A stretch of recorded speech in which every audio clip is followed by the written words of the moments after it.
The Bentwich syndrome is a collective psychological phenomena which causes its sufferers to glorify their family heritage and exaggerate its importance and contribution to mankind.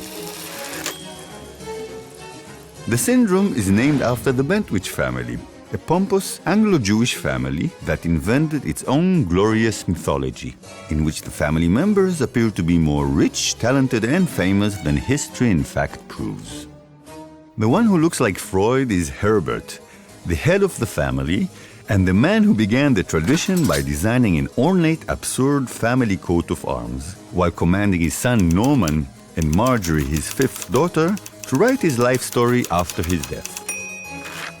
Norman wrote many other books, including 2 autobiographies, while Marjorie went overboard and wrote biographies of Lillian, Michael Langa, Nita, and Thelma. The one who volunteered to commemorate her was her sister Naomi, who also contributed her own autobiography, as well as a chapter in the book about Suzanne, their fair mother. The only one about whom nothing was written was Dorothy, who converted to Christianity, became a nun, and came out of the closet, thus ensuring her absence. For now, we'll skip Hebe, Budge, and Carmel and go straight to the little guy at the bottom, my grandfather, who married Sarah, and together they brought 4 children into the world, including my father. He also inherited the Bentwich syndrome, along with the urge to write the family saga, which he never completed since he prematurely joined his forefathers in the family cemetery, where we're heading now to celebrate his birthday.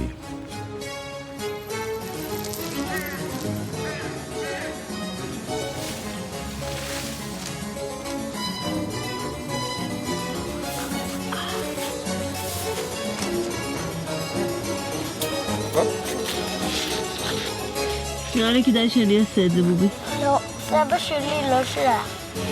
נכון.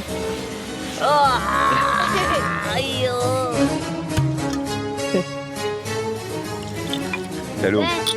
מה? שלום. מביא לך אוכל. מביא לך אוכל. אחת? תראה פה, תראה מה.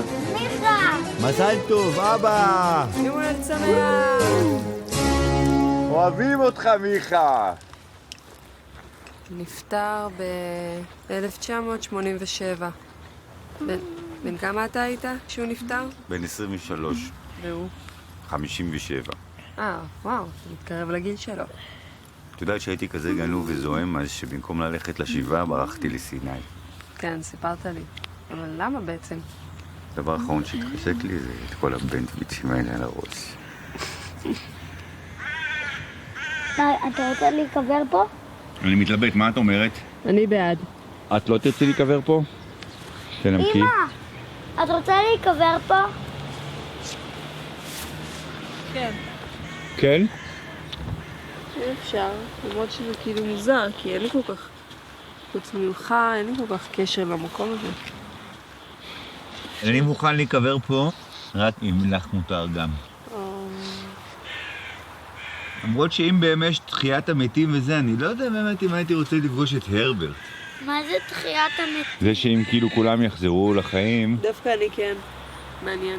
כן, מעניין. כאילו אולי הוא לא נחמד, אבל זה מעניין לפגוש אותו.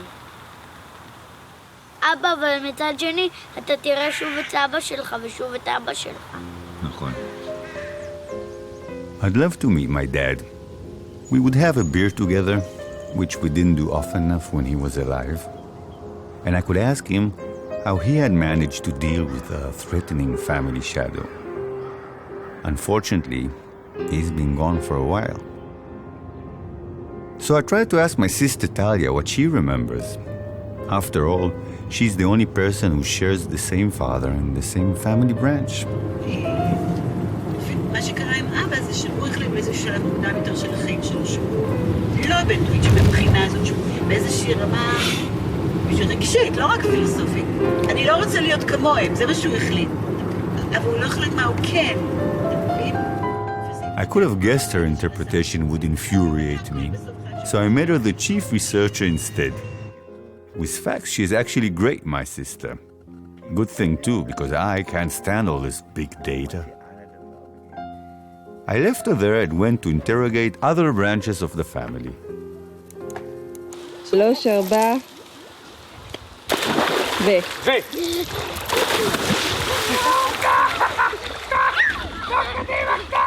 אתה מרבה בדיבור, אוקיי? אז מה שאנחנו נעשה זה אנחנו נגביל כל תשובה שלך למספר משפטים. אדרבה. אז בואו נתחיל 40 שניות על כל מה שאתה חושב על משפחת בנטוויץ'.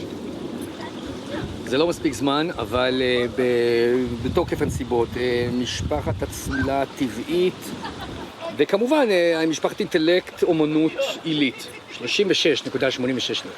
אוקיי, בואו נעבור לשאלה עכשיו על המקצוע שלך כמציל, איך זה משתלב עם המסורת הבנטוויצ'ית? זה לא משתלב לחלוטין. מציל שהוא לחלוטין לא מקצוע בנטוויצ'י קלאסי, והוא לא מקצוע אצולה, וזה אני. יחסך למשפחה. זה עוד הרבה יותר קשה לצמצם. היחס שלי הוא קודם כל יחס של כבוד מחייב, ויחס שמטפס הרים ביחס להימאליה. ההימאליה היא שלי, ונולדתי לתוכה ואני חייב לטפס עליה, אבל היא גם בלתי מושגת, ואני צריך למצוא את המסלולים שלי להימאליה, כן. It always sounded a little awkward to me. A family that manages to maintain for over a century such a well-oiled mechanism of pride, respect, and performance anxiety.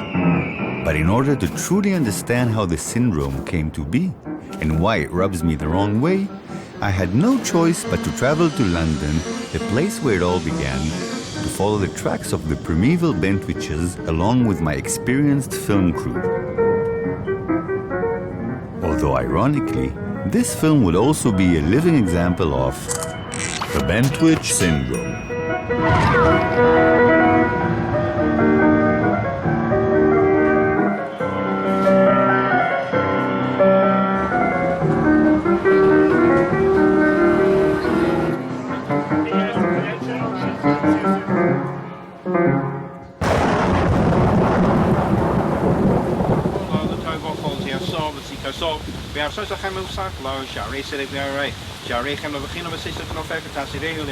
As soon as we landed, we went to get the blessing of my great-great-grandparents, Max and Rosa, a Jewish couple from the shtetl of Poznan who anglicized their name from Bendovich to Bentwich the second they reached England.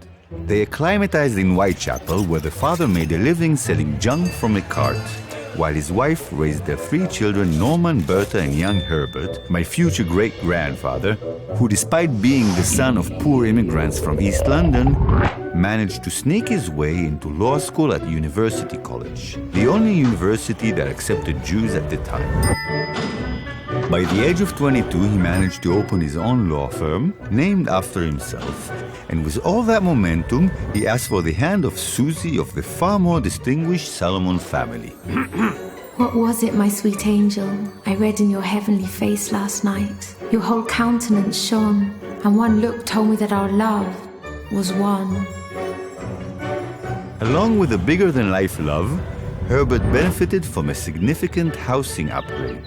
A 3-story Victorian duplex on Abbey Road. Long before the Beatles recorded there. Here they began to spawn offspring at a furious pace. בוקה באה אישה, תהיי רצינית, תמר.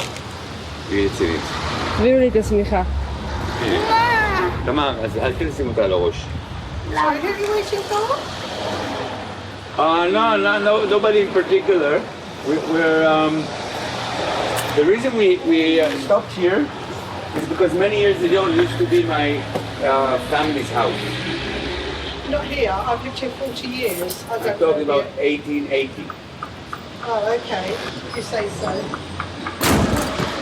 היא ברחה. אמא, את באיזו תחושה של דכדוך? טוב, זה היה די צפוי שאף אחד לא יזכור את סר הרברט. אתה לא רוכש לו כבוד להרברט, אני מרגישה. למה? אתה לא מעריך גם את הדברים שהוא עושה. אני לא יודע למה יש לי התנגדות להרברט. אני כנראה ירשתי אותה מאבי. הוא לא אהב אותו, אבא שלך? לא, הוא שנא את כל את המורשת? את הפת... אם הוא שונא את כל הבנטוויצ'ים, אז הוא שונא את עצמו. יפה מאוד. לא, הוא לא שנא את הבנטוויצ'ים. אני חושב שהיה לו קשה עם השלטון הימין. As a strict patriarch, Herbert appointed himself God's representative at home. He commanded his wife Susie to write him a love letter at least once a day and assigned her with the education of their 11 children. Susie, who had abandoned a promising career as a pianist, divided the children into chamber trios at birth. The first piano, the second violin, the third cello, and so forth. Each trio was given its own music room to practice in, while she went from room to room alternately correcting and praising, initiating the tradition of forced musicianship that was preserved throughout the generations.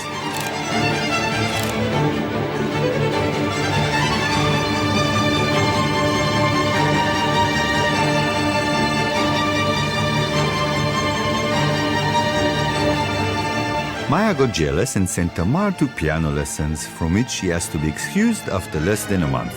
Maya begged her to continue, while I exchanged proud looks with my father.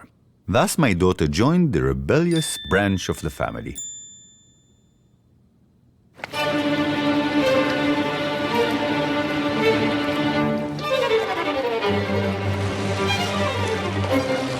This building on the left is the Anchor. It used to be known as the Riverside Jazz Band. It's where Pink Floyd played their first ever gig. Were they students at Cambridge? No, they're from Cambridge. But with all due respect to Pink Floyd, we came to Cambridge because Herbert sent quite a few of his offspring here as part of the family's Anglicization and social ladder climbing. And not just Cambridge, but to the pinnacle of the university, Trinity College, which is the springboard to the club of the truly connected. Trinity's certainly the one that's achieved the most. It's got the most Nobel Prize winners, the most Olympic gold medalists, things like that.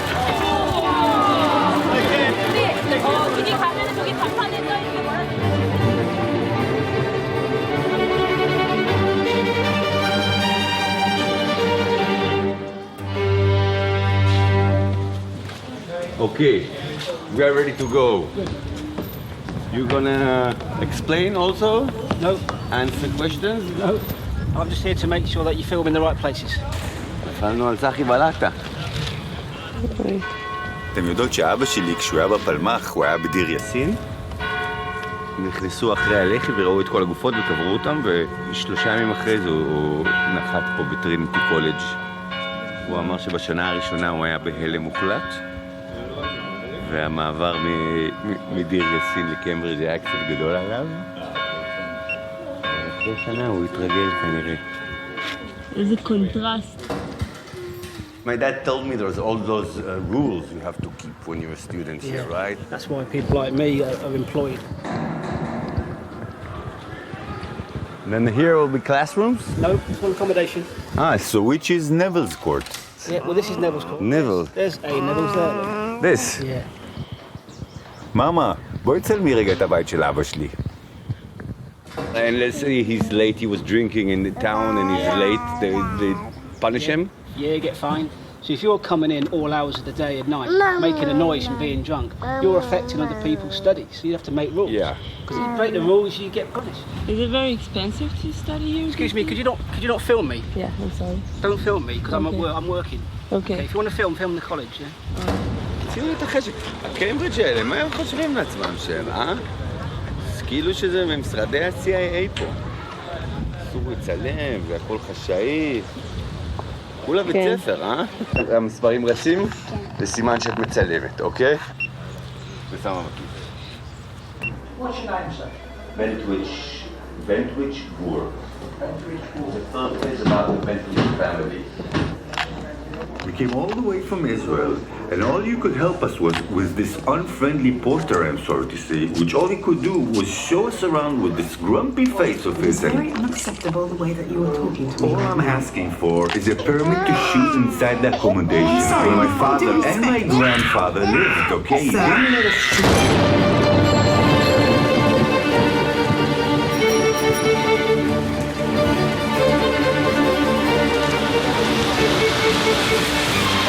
אני לא מוכן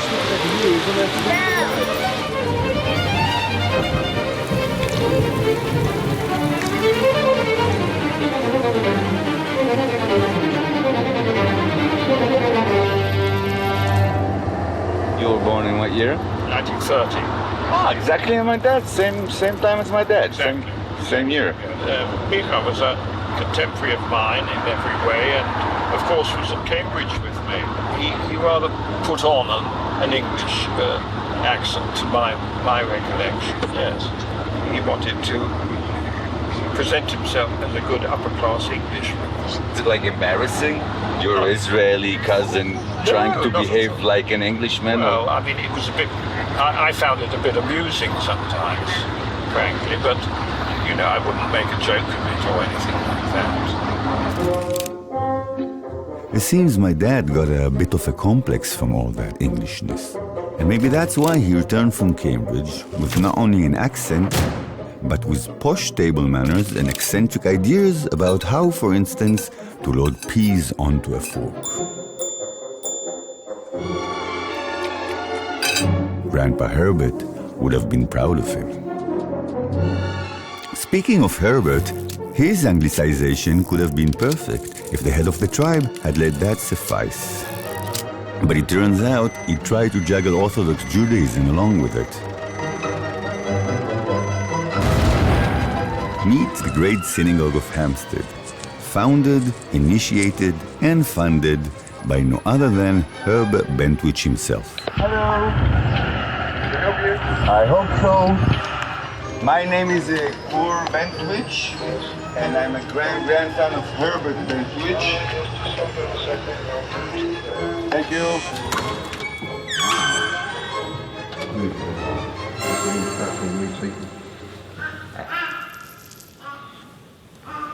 Right, Herbert Bentwich was the first warden of Hampstead Synagogue.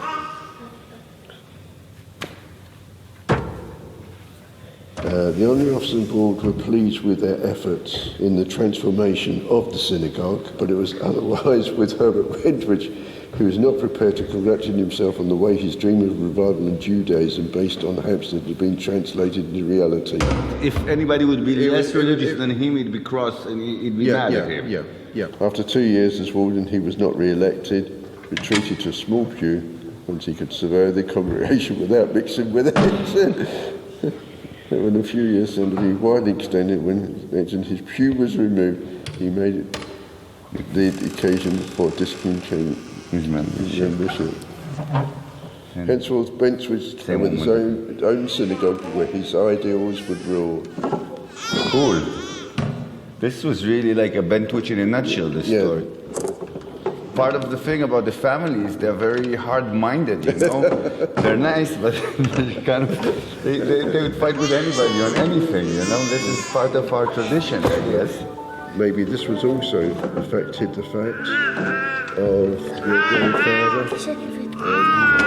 Can you push?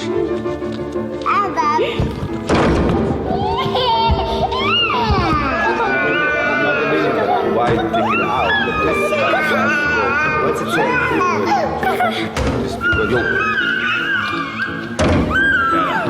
I'm sorry for all this mess. This is the problem with shooting with your family.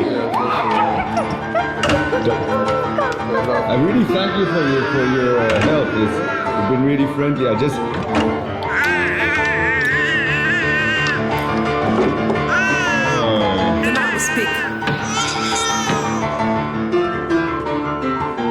בואי, בודו, רוצה שנלך. למה הוא גירש אותנו ברגע האחרון? הוא צועק, היא משתוללת. כאילו, זה לא מרגיש רציני כל כך. Like Herbert before us, we too were thrown out of the Hampstead Synagogue. In both cases, it's understandable. Seems like Herbert was a tough cookie.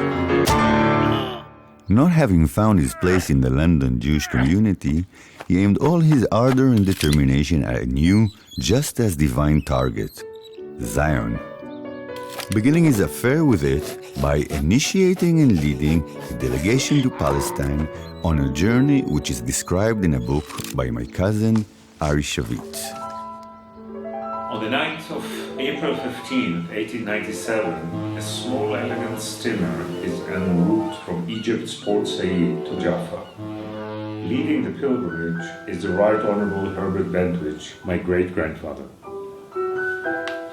Theodor Herzl expects Bentwich and his colleagues to write a comprehensive report about the land. Now it's time for the prestigious tourism agency to deliver 100 horses and mules with free English saddles. They provide top-quality Indian tents. No fewer than 48 servants arrive, including a butcher, a chef, and a staff of trained waiters.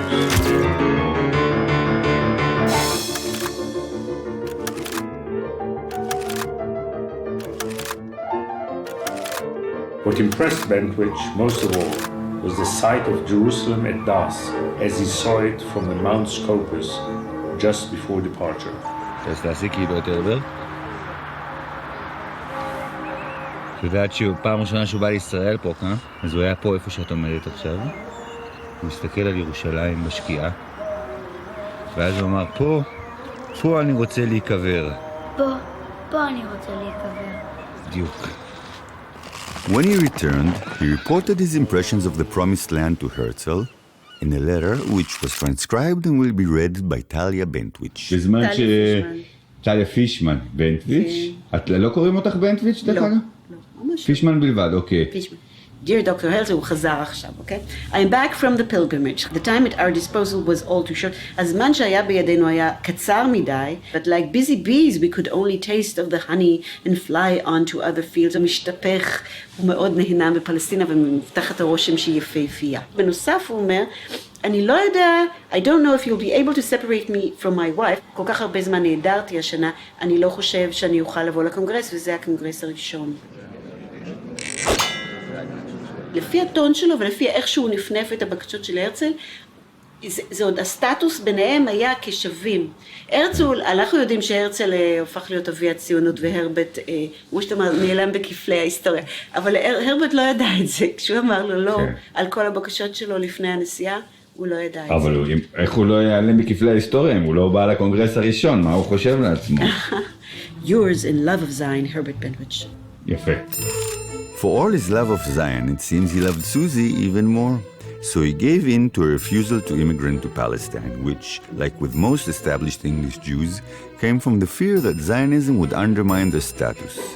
Hence, instead of fulfilling a Zionist dream, they upgraded to this house, which, in the meantime, has become the residence of Israeli ambassadors in London. This made getting in more complicated, although miraculously, were invited into this house with all due pomp and circumstances. היה איזשהו טריגר לכל הסיפור עכשיו? משהו שקרה שפתאום חשבת שצריך לעשות את זה? תראה, רוב החיים שלי אני גדלתי עם המיתוס המשפחתי הזה, ותמיד דווקא מאוד הסתלבטתי עליו. אוקיי. אתה יודע, שאתה צעיר, אתה אומר מה זה מעניין אותי, כל החרטבונה המשפחתית וכל הבלגן הזה. וגם אבא שלי היה תמיד המין הכבשה השחורה של המשפחה. מה הוא עשה בחיים? הוא היה, זהו, שהוא היה פרופסור לפיזיקה, הוא לא היה זמר פאנק, בוא נאמר ככה, אבל קיבלתי תמיד את הזווית המשונה על המשפחה. אתה מבין שכולם מספרים איזה חשובים ואיזה גיבורים, ואני תמיד הייתי מקבל את הזווית של איזה גנובים הם בעצם. אתה מכיר את התמונה דרך אגב? תראה לי. קבל את הבית שלך דווקא ראיתי את זה. זה לא הבית הזה, זה לא הבית הזה, זה התמונה הזאת, זה מקום אחר. לא, זה פסטיק. הבית השתנה עד כדי כך, לא נראה לי. אריאדי, he's saying it's not the house.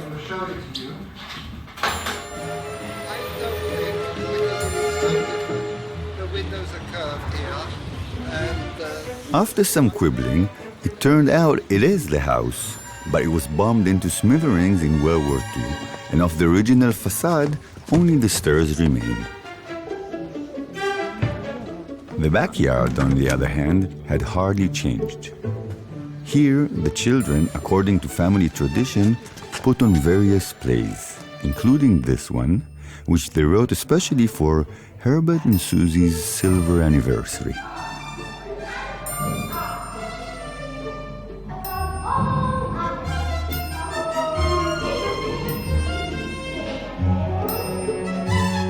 I understand the house in his period was very, very hospitable.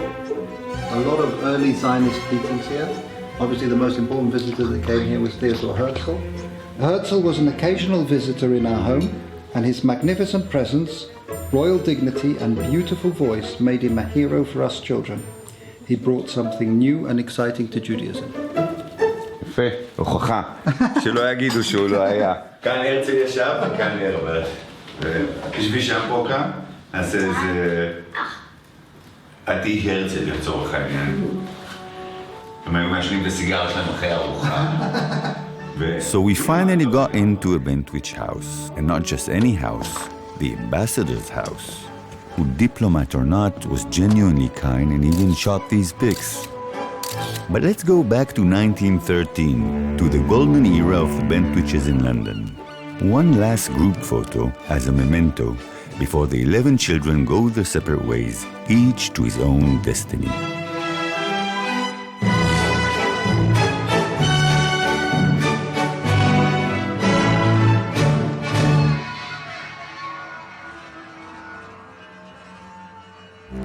The eldest, Lillian, was the first to leave the nest, not without difficulty, but before this picture was taken.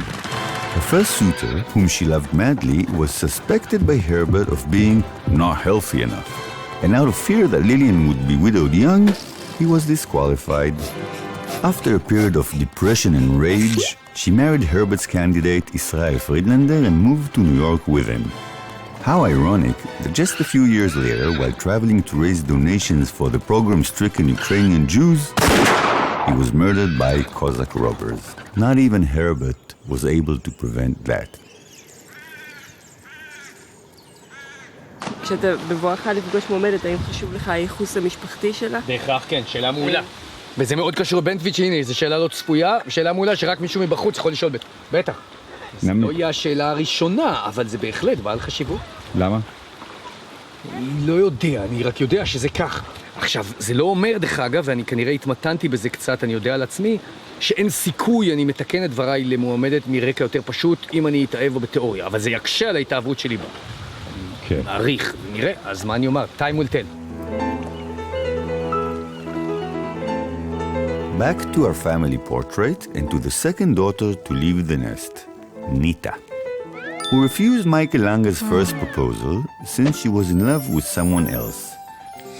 But he, just as in the case of her elder sister, failed Herbert's medical examination. 7 years later, Nita gave in to Michael's pressure and agreed to marry him. He was welcomed by Herbert thanks to his wealth and status. They honeymooned in Palestine.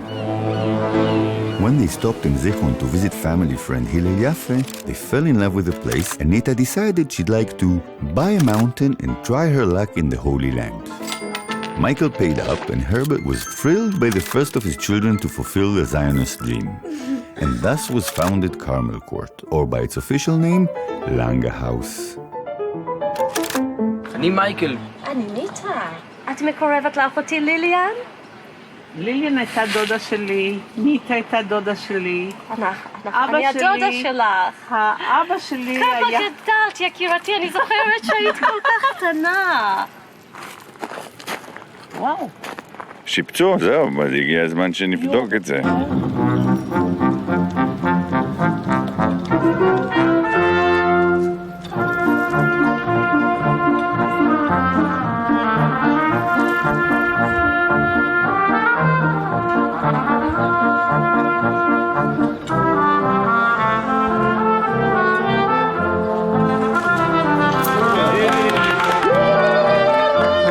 באיזה דמות אתה? הלל יופי. אתה הלל יופי? הייתי צריך לזהות. אני פשוט נין שלך. אתה לא יודע את זה, אבל אני נין שלך. של הלל יופי? כן. אוקיי. אנחנו פה שמחים ומאושרים לקבל את פניכם בחנוכת ביתנו הצנוע. אני רוצה לברך את כולכם כעת בשם אבי היקר, הרברט בנטוויץ', שנמצא עכשיו בלונדון, ונבצר ממנו להגיע לכאן. רבים מכם יודעים כבר, אך לא כולם, מדוע היינו כה נחושים להקים את ביתנו דווקא כאן, בזיכרון יעקב. 60 alternative seconds on this romantic couple, who didn't only build a house, but also the first tennis court in Palestine on the estate grounds. In the evenings, they'd hosted the who's and who's of the time at boisterous balls and moonlight concerts, and at midnight, they'd join in carefree hora with the pioneers from the work regiment whom they hosted in their courtyard. Yes, those were the days. And yet, it wasn't easy being in Zichron. Michael devoted himself to his psychoanalyst in Haifa, leaving Nita to fulfill her vision on her own on Villa Langa. 9 years after their arrival, at the end of an agonizing night, either from appendicitis or an overdose of tranquilizers, she left her body. Her autopsy didn't solve the mystery of her death, but added another. She died a virgin. At 38, after 10 years of marriage. For a loving husband, her death and perhaps her virginity, as well as years of therapy, intensified his inherent depression. And after proposing to 2 other Bentwich sisters, he put an end to his life right here in the grove where a bench in their memory was placed.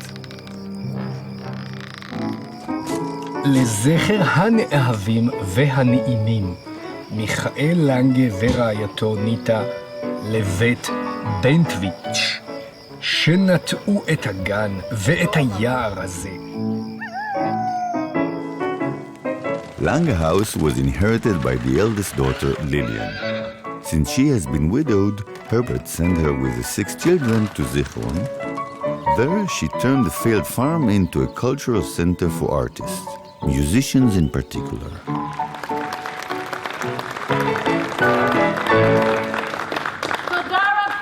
תודה רבה לחמישיית כלי הנשיפה ממתכת. תודה רבה לכם.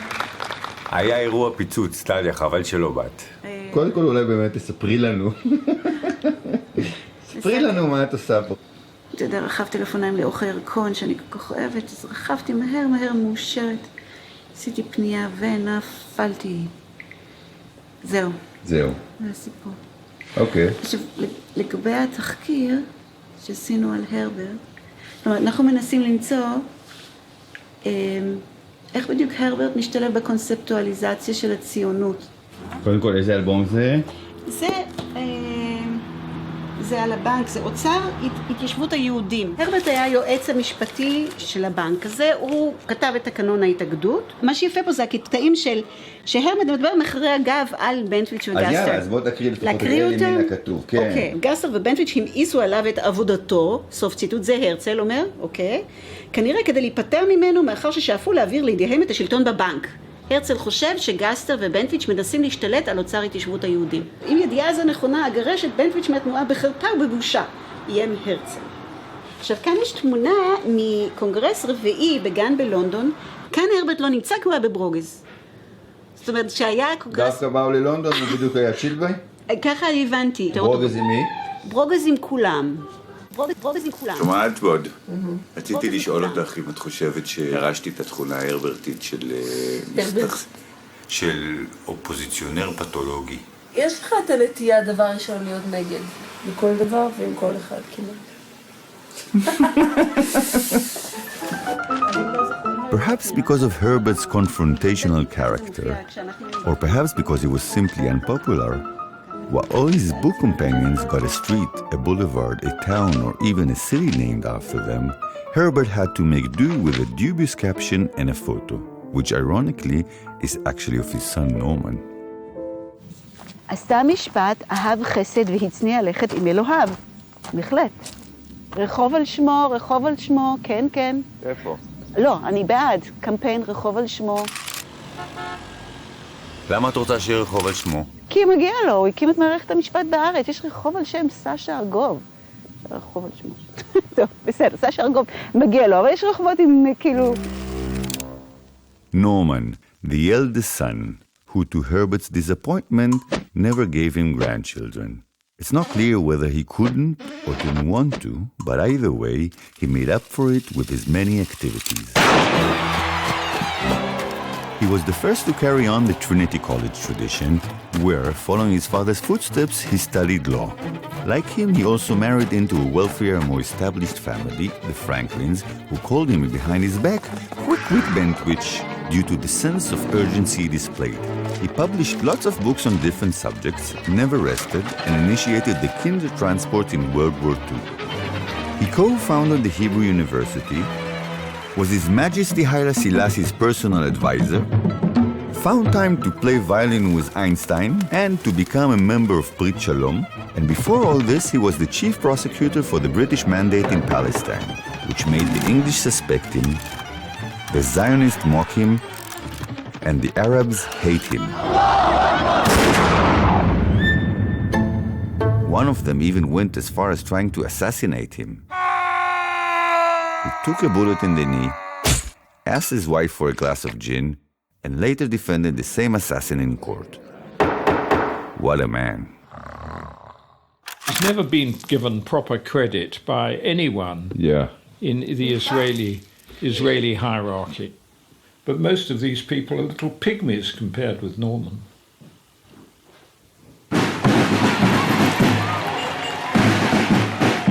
The future of this country and of these children will be much better if they don't have these parasites. תגיד, צבי, זה שבמקום עכשיו לפוש בפנסיה אתה מעדיף להתרוצץ ולהילחם בכל מיני חיידקים מסביב לעולם, כל העשייה הזאת, הצורך to make a difference, זה קשור למורשת המשפחתית? תראה, אבא שלי תמיד חזר על משהו שהרברט גם כן אמר, לתקן עולם במלכות שדי. אני לא מתקן את העולם במובן הרחב שכל העולם מחכה שמה שאני אעשה. אבל אני חושב שזה מוטו נכון בסופו של דבר. זאת אומרת, בגדול העולם יש בו הרבה דברים מזופתים, ואתה בקטנה בסדר שיהיה לך לנגד עיניך לעזור לנו, לעשות את העולם יותר טוב. כן. If fixing the world truly was Herbert's intention, how did so many of his daughters come out broken? Dorothy. וזה משפחה כזאת שכולם מאוד אוהבים להרגיש נורא מיוחדים וחכמים, או מוכשרים במוזיקה, או מוכשרים במתמטיקה, הם נורא חשוב להם. אבל אני באמת מחשבת בציור. בסדר, הנה, את רואה, זה מהבחינה הזאת לגמרי בנטוויץ'ית. אבל, תשמעי מה היה. בתוך כל המשפחה הזאת, הייתה אחות אחת שלא הייתה מוכשרת בכלום. האמת שהיא גם הייתה מכוערת, וקראו לה דורופי. כמו האמי הקוסם ארץ. אז דורופי הזאת עזבה את המשפחה, התנצרה, היא גרה עם אישה והיא נושלה מהירושה. אז שאלתי אותו אם היא לא הייתה מרירה ועצובה קצת, אז הוא אמר שבכלל לא. שמבחינתה זה לא שהמשפחה הוקיעה אותה, אלא שהיא חתכה מהמשפחה הנוראית הזאת. קונטרה להרברט שהיא לא סבלה, אז התנצרה תוספייקים, ושהיא חיה לה באושר עם החברה שלה. אבא, נכון כולם אומרים שבוחרים את ההורים שלך, אז למה היא בחרה את ההורים שלה? למה היא בחרה את הרברט? Good question. And on that subject, here's another sister whose choice of father is a mystery. Marjorie.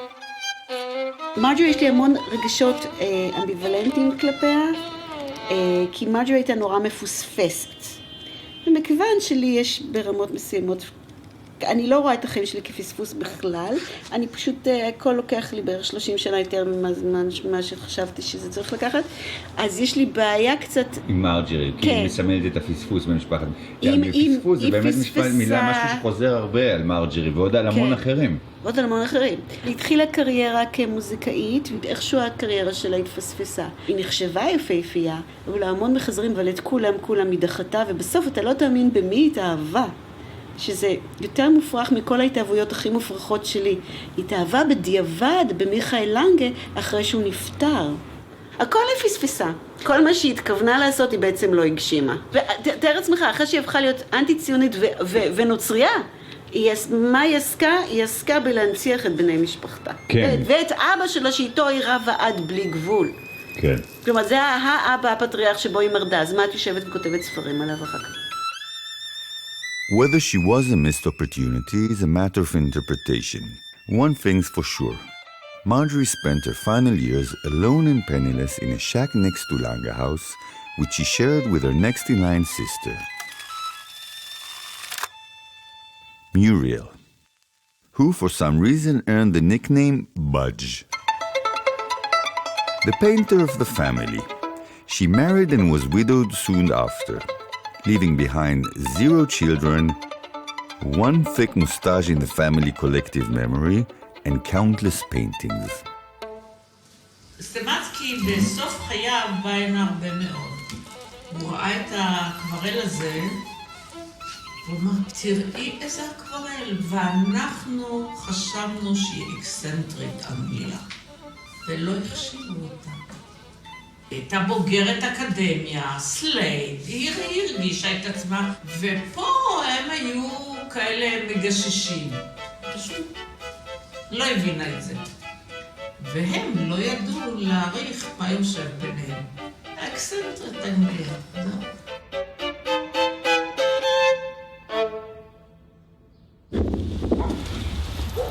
זו יצירה קצרה, ואז הולכים לפיש אנד צ'יפס. בואי, תמר. בואי קטן. יאללה, תמר, בבקשה, נו, בבקשה. תודה, כפרה. ואם היית יודעת אנגלית, ועוד היית רואה שכתוב פה קרמל קורט. זה חצר קרמל. ככה קראו לבית הזה כשהרברט בנה אותו. כי הוא הרי הוא היה ציוני כזה. הוא דמיין שזה יהיה כמו חתיכת ישראל באנגליה שלהם. But the only thing that remains is this wall. That's the genuine Bentwich wall. Why did they not keep the original house? Well, might you ask? I tried to save it. I mean, it was lovelier than this. Beautiful house, beautiful house. Norman sold it for a song.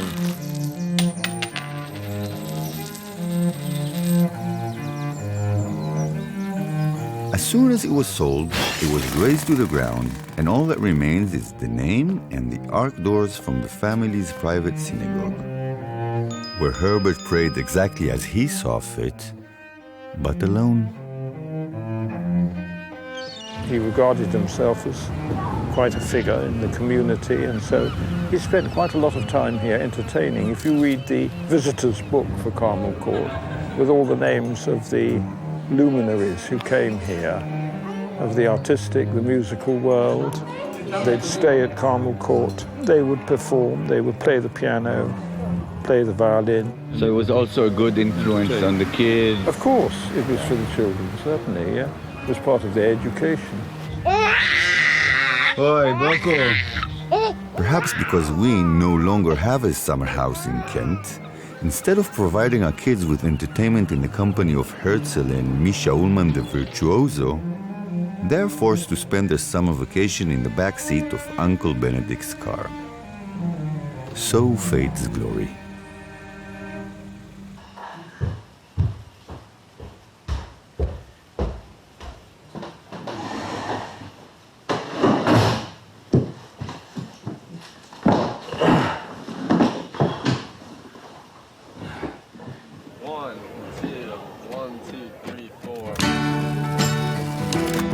Naomi, Benedict's mother, about whom this song was written. Oh, I see the day from your point of view. The flower in the pot wilts beside me. The story begins in 1920 when she was studying at Cambridge, where she came across the writings of John Maynard Keynes, the man in the myth who was to become one of the 20th century greatest economists. She immediately volunteered to be his personal secretary. While he drank tea with Bertrand Russell, Virginia Woolf, Aldous Huxley, and other members of the Bloomsbury Group, she sat and typed his manuscript while drooling over him. After 6 months of constant romantic hints from her, he had no choice but to fire her in a letter that inspired this song. Though you wander on this Bentwich, I never loved you at all. Here only began the saga, which would be told by Naomi's granddaughter Ariadne, who after the death of her grandmother, while rummaging through her papers, discovered how the affair unfolded. So here we go. This is what she does. She follows him. Because she can't follow him in person, she follows his words, she follows his writing. That's as close as she can get to him. And then she imagines that he is communicating to her through his journalism. And then we would cut them out and stick them on pieces of paper and then write a response. This is one, for example... I have understood this, among other things, from your article on the Genoa conference in the last number of Reconstruction in Europe, that you offer to abandon the policy of non-intercourse with me in favour of whichever I prefer of two alternatives, etc. No, this is actually Keynes's original letter. Dear Miss Bentwich, all your ideas about my communications through the press are delusions. I'm very sorry for the pain of mind you have gone through, but I've been powerless to prevent it. None of your ideas have had the slightest foundation in fact. Yours sincerely, J.M. Keynes. Oh, it's terrible. After 5 years of obsessive letter writing, Herbert sent her to a sanatorium in Switzerland, to which he'd sent other daughters before to recover from failed romances, and from which Naomi returned after 6 months, supposedly healthy. It seemed the affair was behind her, except that 20 years later, following the publishing of a posthumous biography of Keynes, the demon was awoken from his slumber. And this was someone who was in her late 50s, whose children, whose two boys, are kind of on the threshold of adulthood. They've grown up. Her husband doesn't really know anything about the depths of her feelings towards Keynes, and she suddenly feels compelled to write. And she produces this work, which runs to several hundred pages of typescript. There is something in the nature of a biblical miracle in this episode between Keynes and me. The spell which connects him with me and gives the two of us this strength. She writes and rewrites her story. Yeah. It's like the Bentwich's attempts to tell their story. There's no final product. It's kind of these repeated efforts. It's astonishing, really, because she hadn't really talked to her husband about it. So Jonas really discovered what was going on by finding her papers and reading about it for himself. And didn't he freak out? He did freak out.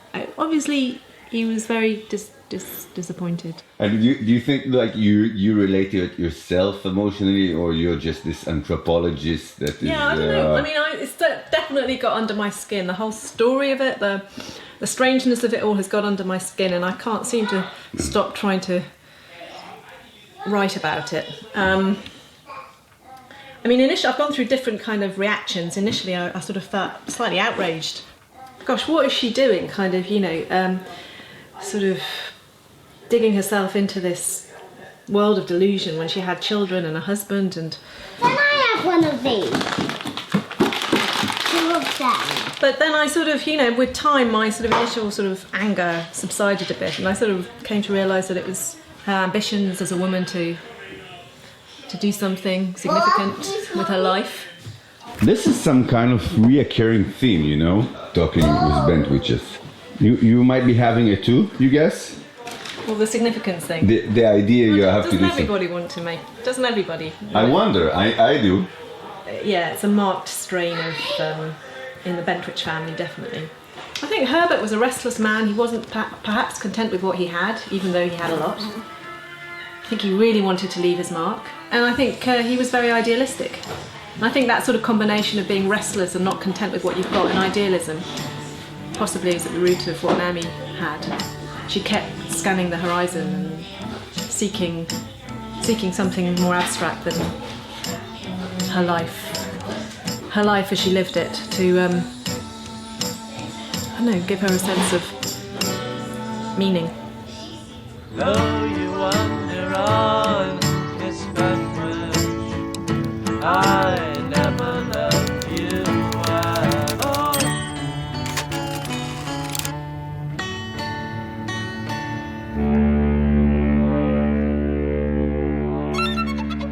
Hebe. Finally a normal sister, who didn't make a fuss of herself, which may be why we are left with no anecdotes about her.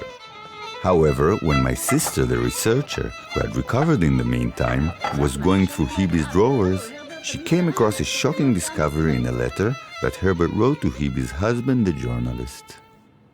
I had a great find the other day in looking through some of the papers in Jerusalem. In there was my original draft proposals for what afterwards became the Balfour Declaration. אז אני אמרתי לך, גורי, הרברט תמיד טען שהוא כתב את הצהרת בלפור, אתה התעלמת ממני פעם ראשונה, ואחר כך יום אחד ב10:30 בלילה פתאום לא יכולתי יותר להכיל את זה, אז צלצלתי אליך ואמרתי, גורי, הרברט טען שהוא כתב את הצהרת בלפור. הרברט היחידי שמעיד על עצמו שהוא עשה את הדראפט הראשון, אין לזה שום מקום אחר שמישהו תומך בזה.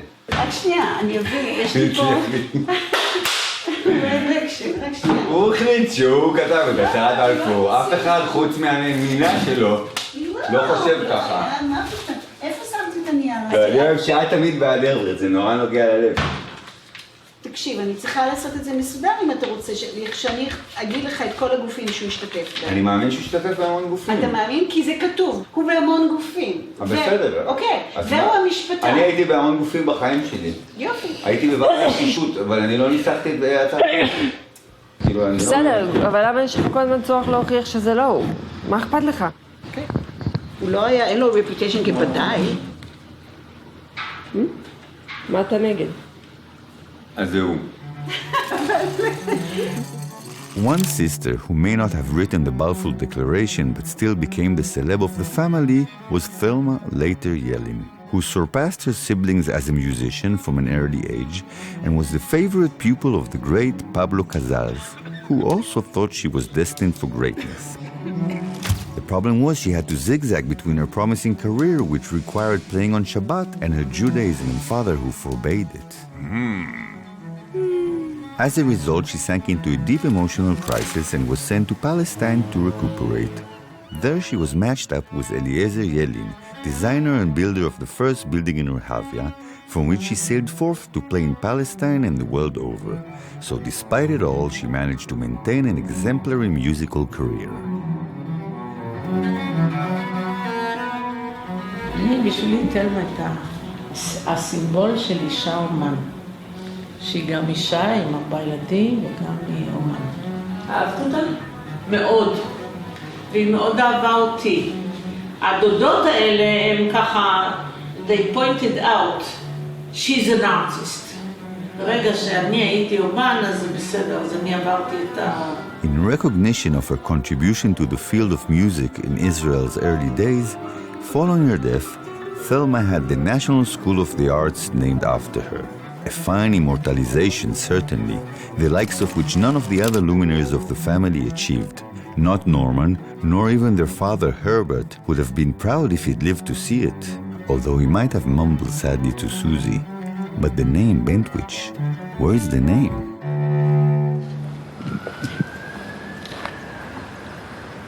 B-E-N as in no, T-W-I-C-H. That's right, Bentwich. Can you please check? So you can't find anything? שתבדוק עם עוד T אחרי I, פעם היו כותבים ככה. And can you try with another T after the I? Yes. בואי כבר, תמר. Oh, I see. Okay, so thank you. תראי בבקשה את השעה פה. תמר! Goodbye. טוב, עוד אין מה לנסוע למוזיאון היהודי, לא שמעו עליכם שם. אמא שלהם קפצה.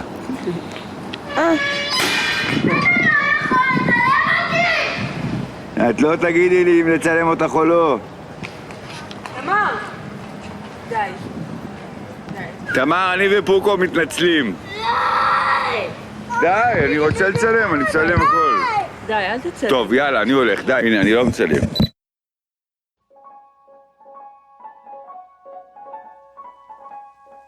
Perhaps the most rebellious was the 10th and youngest daughter, Carmel, named after the mountain and the 2 estates. She immigrated to Brooklyn, where she married the distinguished and educated Louis Finkelstein. But the pampered life that awaited her there either bored or infuriated her, so the day after her eldest son's bar mitzvah, she left her husband and children, and just like Dorothy and Marjorie before her, converted to Christianity. Maybe she did this to embarrass her husband, who meanwhile became the leader of the conservative Jewish community in the US, or perhaps to annoy her father, who may have gotten used to the phenomenon by now. Either way, she left Judaism and the bourgeoisie and traveled America, supporting herself by playing the piano.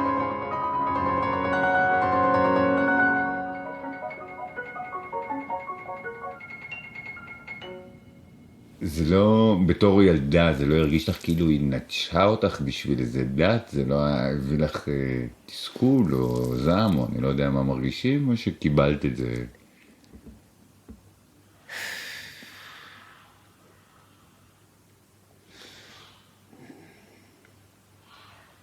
בטח ניסית להסביר לעצמך את זה אחרי שנים, מה עומד מאחורי זה מבחינתה, מבחינת איזה בן אדם היא הייתה ולמה היה לה צורך כזה? ילד עשירי לא מקבל את כל האהבה שמקבלים הראשונים. ואני חושבת שאמא שלי תמיד הרגישה קצת בודדה. אמא הייתה הבת התשיעית והילד העשירי במשפחתה. והנה, אחרי 4 שנים, הגיע הסבא שלך. הבן. We finally come to the youngest of the bunch, my grandfather Yosef Josie Bentwich, who also attended Trinity College and even graduated with honors. But then he met Sarah, my future grandmother and the daughter of Hillel Yaffe, the doctor on the horse.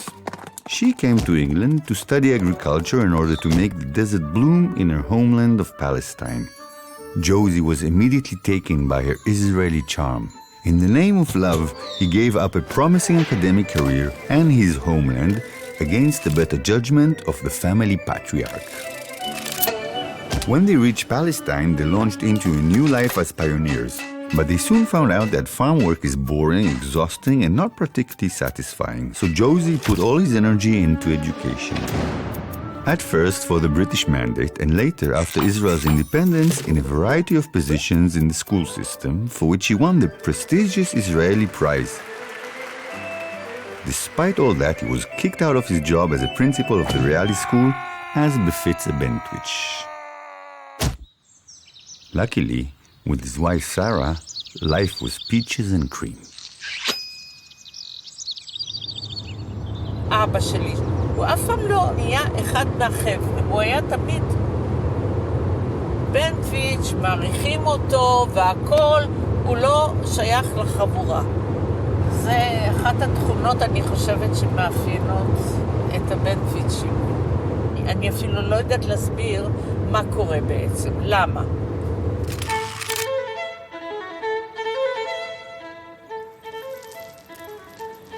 Excuse me, do you know who lives in this house? South African Embassy. South African Embassy? Yeah. You know, my grandparents live here. Really? Yes, 100 years ago. So now I come and I want my house back. הרברט כבר ירד מנכסיו. מה זאת אומרת? הוא התחיל לאבד את הכסף שלו, כי הוא השקיע את כל הכסף שלו בישראל, בפלסטינה, בציונות שלו. והוא כבר הפסיק לעבוד, הוא כבר לא כל כך עניין אותו, העבודה שלו בתור עורך דין. אז הם החליטו להצטמצם קצת, אז הם עברו לפה, לבית הישן של ניטה ומיכאל. חן אמרה שהמעבר הנה היה כל כך מתיש, כי היה צריך, אני יודעת, לארוז את כל הצלחות והסרוויסים, שיש סיכוי שסוזי זה מה שהרג אותה סופית. תמר, אני חייב לספר לך סיפור עצוב עכשיו על רקע הבית הזה. את יודעת שהרברט הוא היה איש מאוד מאוד קשוח, כמו ששמת לב. אשתו מתה, שהייתה די צעירה, והוא, כמה שהוא היה איש קשוח כזה, והוא היה הבוס של הבית, לא כמוני, הוא באמת היה הבוס של הבית. הוא היה מאוד מאוד עצוב שאשתו מתה. הוא כנראה אהב אותה מאוד, הם דרך אגב כתבו כל יום מכתב אהבה אחד ביום, כל החיים שלהם אחד לשני, כל יום מכתב. אחרי שהיא מתה, הוא לקח את הבן הכי קטן שלו. מי היה הבן הכי קטן של הרברט, את יודעת? כן. נו? סבא שלך. מילים כדורבנות, איך קראו לו? יוסף. יפה. הוא לקח את סבא יוסף שישן איתו במיטה, כי הוא היה נורא בודד, בלי סוזי. וסבא יוסף מגיל 13 עד גיל 18, ישן עם הרברט במיטה, וכל לילה הוא היה שומע את הרברט בוכה על סוזי. האנשים האלה שהם הכי נראים כאילו קשוחים, ובסוף שאתה מגלה שגם להם יש רגשות, זה הכי מפתיע.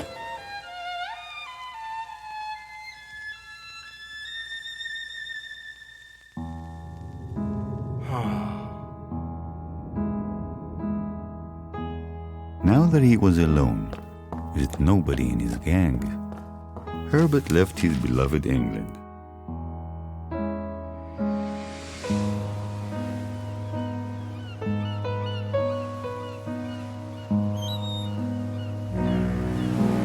On second thought, he did achieve a few things, and maybe I overdid it when I said he mostly glorified himself. So I apologize, Great-Grandpa. When he arrived in Palestine, he buried Susie's bones on Mount Scopus and settled down next door to his youngest son, Yosef. תראה, רחל הייתה כבר, אבל היא הייתה בת 2, אז היא לא זוכרת. אני הייתי בת 5, והם גרו שכנים שלנו. בית על יד בית. מה, בית? היינו עוברים אפילו את הגדר. היא גר עם מג'רי, כבר היה, אני זוכרת, אנשים שהיו חולי לב, זה לא כמו היום.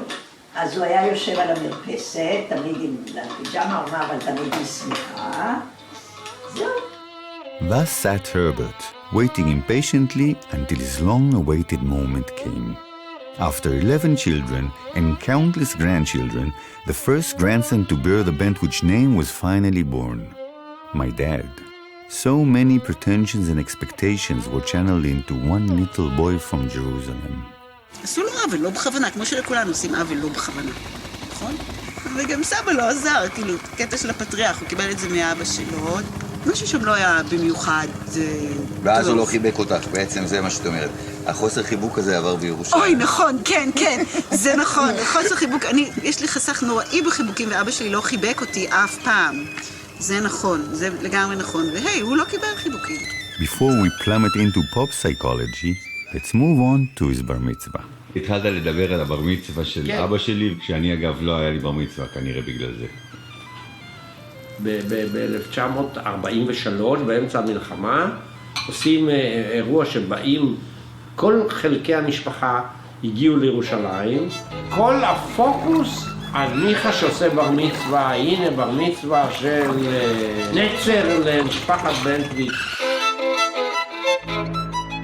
Once the family had gathered from all the four corners of the earth and had their fill of pastry and drinks, my grandfather lifted him onto a high table and announced to all that now that he had come of age, he could ask for anything he wanted. My father didn't hesitate, or at least so he always told me proudly, and festively announced that what he wanted most was to stop playing the violin.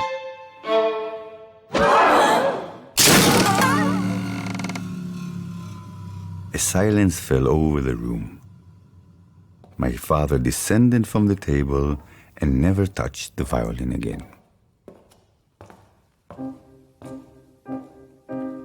אז מה רציתי לשאול? שעכשיו שאנחנו עורכים את הסרט, אז עולה הרבה הנושא של פספוס במשפחת בנטוויץ'. אני חושבת שמיכה היה מפוספס. מיכה היה מאוד מוכשר, אבל הוא שם לו רגל עם האיפכא מסתברא שלו, לא רק שהוא לא לקח דברים כמובן מאליו, אלא תמיד היה לו צורך כזה להוכיח את ההפך ממה שנאמר. אם אתה לא מקבל את הדברים, יופי, ואתה בודק, בסדר. אבל כשאתה מתעקש על ההפך, זה כבר לא בסדר. זה לא אותו דבר. זה לא יתאים לך לחיות עם בעל כזה, אבל זה לא... זוהר, אתה שובר את הטלוויזיה. זה לא שלא התאים לי, גם לא התאים. בסך הכל הוא שילם על זה מחירים. אבל מה את אומרת על זה שגם גור סובל מהאיפכא מסתברא הזה? אני לא אוהבת את זה כשאני מגלה בו את זה. מאוד לא. זה היופי של לגדול אצל הורים גרושים, שכל דבר שלו עושה מסתיר להם את ה... לא, אבל זה לא נכון. אני אמרתי על התכונה הזאת, אני לא אומרת שבכל דבר אתה מסתיר. מיכה תמיד היה צריך להיות איפכא מסתברא, אבל לא סתם איפכא מסתברא כמו שמופיע כאן וההפך, אלא איפכא מסתברא, אני לא יכול להסביר לכם את התחושה. ההפך בשביל ההפך, הוא היה מאוד שנון, ומאוד מהלך מצוין ובאמת הקסים נשים, אבל הוא לא היה שמח.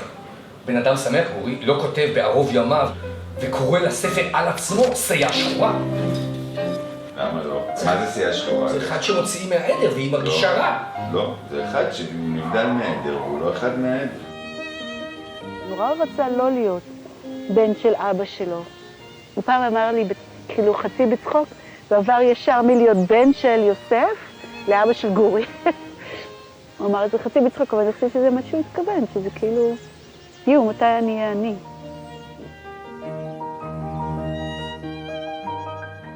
Too bad I can't meet him and tell him not to take it too hard. That it's not his fault that he felt like a black sheep. After all, everyone in the family wanted so badly to make their mark and fix the world and be English noblemen, an outstanding Zionist, and incredibly artistic and fervently religious. Eventually, they all, each in his own unique way, turned into black sheep. And that makes him one of the gang.